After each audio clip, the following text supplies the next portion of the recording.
My family left my grandma alone on Christmas, so I ruined their holiday plans. I never thought I'd be the one to ruin Christmas for my entire family. But here we are. My name is Daphne. I'm 26, and this year I reached my breaking point.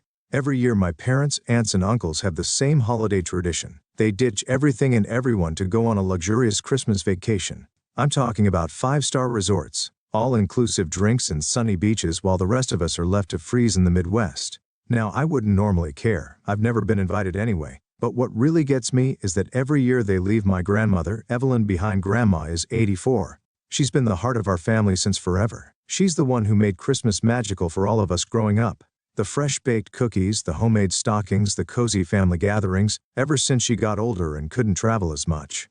They've just left her alone. On Christmas. Last year I remember how sad she looked when she told me, "I'm used to it, dear. The house is quiet, but I manage." It broke my heart. This year was worse, because not only were they leaving her again, they didn't even pretend to care. It all started when my mom casually mentioned their vacation plans over dinner. "We're thinking the Bahamas this time," she said, scrolling through her phone. "First-class flights, ocean view suites, maybe a yacht rental for Christmas Day." I stared at her, waiting for her to mention Grandma. But she didn't. So I asked, "And what about Grandma?" Mom barely glanced up. "She'll be fine. She said she doesn't mind." That was it. That was their whole plan. Just assuming she'd be okay, no arrangements, no one checking in on her, nothing. And when I brought it up to my aunts and uncles, I got the same dismissive answers. "She's independent, Daphne. She doesn't want to be a burden." That's what they thought of the woman who raised them, who spent decades making Christmas perfect for them. Now that she needed them, they couldn't even bother to spend one holiday with her. I knew right then that I wasn't going to let it happen again, so came up with a plan. I wasn't about to let my grandmother spend another Christmas alone while the rest of the family drank cocktails on a yacht. They wouldn't make time for her. Then I'd make sure they felt what it was like to be left out, so-called Grandma, and asked her to spend Christmas with me. I could hear the hesitation in her voice at first. She didn't want to inconvenience me, but when I told her I wanted to do it, she finally agreed, and that's when I put my plan into motion. I told my parents and the rest of the family that I would be hosting Christmas dinner this year. At my place, a big holiday gathering, the works. I made it sound like I was finally stepping up and being more responsible, something my family always nagged me about. They were thrilled, thank God. My mom sighed. I was worried we'd have to throw something together last minute before our flight. I smiled and nodded, pretending I wasn't about to completely ruin their trip for weeks. I let them believe everything was going as planned. I even asked them what dishes they wanted, made a group chat for Christmas plans, and acted so grateful for the chance to host. But what they didn't know was that I never actually planned to have dinner with them. The real plan, Grandma and I would have our own Christmas without them on Christmas Eve. While they were packing their suitcases, I drove over to Grandma's house, turned up and took her to a cozy little cabin I had rented for the holiday. It was fully decorated, at a fireplace, and even had a Christmas tree all set up. It wasn't a luxury resort to her. It felt like magic. "You did all this for me?" she asked, her eyes welling up. "Course, Grandma," I said. "You deserve it." The next morning, we made breakfast together, went presents, and watched old Christmas movies. It was the most wholesome and genuine Christmas I'd had in years. Meanwhile, my phone was blowing up. First it was my mom. "Where are you? We just got to your house and you're not here. Dinner was at 6. Then my aunt, "Are you serious right now? We canceled our dinner plans because you were hosting." And then my dad, who never texts, "Call your mother." Now, I just turned off my phone and poured Grandma another cup of tea. They were furious. I knew that the second they realized they didn't have a Christmas dinner waiting for them, they'd have to scramble for last-minute takeout, or worse, eat airplane food. Did I feel bad? Not one bit. They had left Grandma alone for years. The one time they had to experience even a fraction of that loneliness, they lost their minds. When they finally got a hold of me the next day, didn't even apologize. I just said, "I thought you all didn't mind being left alone on Christmas." Silence. For a solid 5 seconds, nobody said anything. Then my mom exploded. "Are you kidding me, Melissa? We spent thousands on this trip thinking you were handling Christmas, and you just disappear with Grandma. She's not some abandoned puppy." "Mom," I shot back, "she's your mother. You all left her alone for Christmas without a second thought. The moment it happens to you, it's a disaster." My aunt jumped in, her voice dripping with fake concern. "Sweetie, we just assumed Grandma liked her quiet holidays. She never complained because she knew you wouldn't care."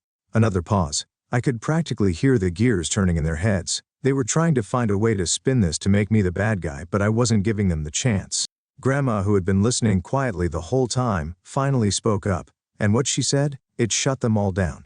"I had the best Christmas I've had in years," she said softly. Melissa made me feel special like families should. And if that ruined your holiday, maybe you should ask yourselves why. Boom. Mic dropped on my uncle, who had mostly stayed out of the argument.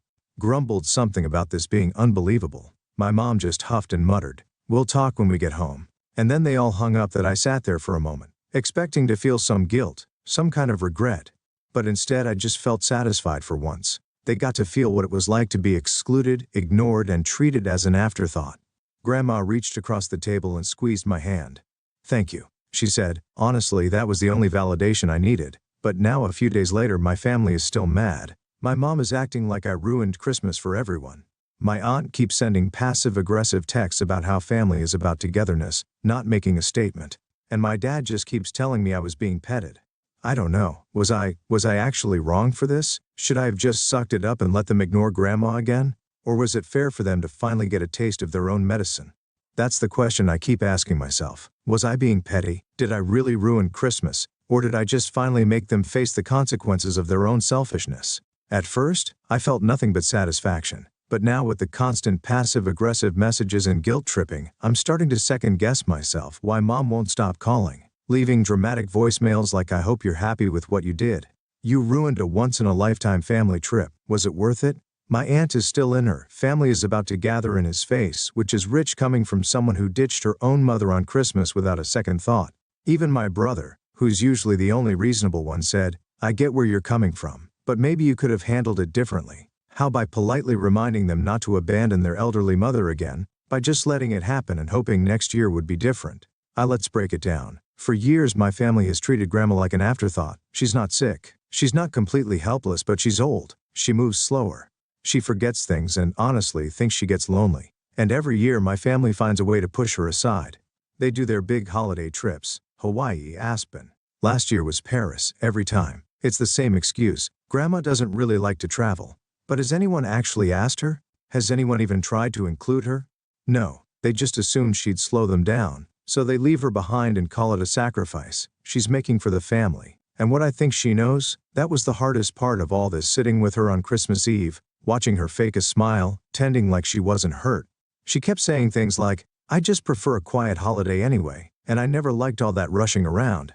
But when we were watching a Christmas movie together, she got this faraway look in her eyes and whispered, "I used to love big Christmases," and I swear something inside me snapped, because I remember those big Christmases before my parents got obsessed with these vacations. For everyone got too busy. Grandma used to be the heart of the holidays. She baked pies from scratch. She'd wrap gifts with those perfect little bows, and she'd always make sure everyone felt special. And now they just left her, like she was optional. That's why I did what I did. I wasn't trying to ruin their holiday for fun. I was trying to make a point.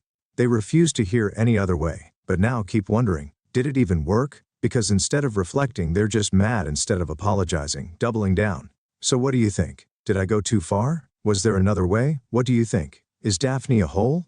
Or was she completely justified? Let me know in the comments. And if you love these kinds of stories, don't forget to subscribe. There's plenty more where this came from.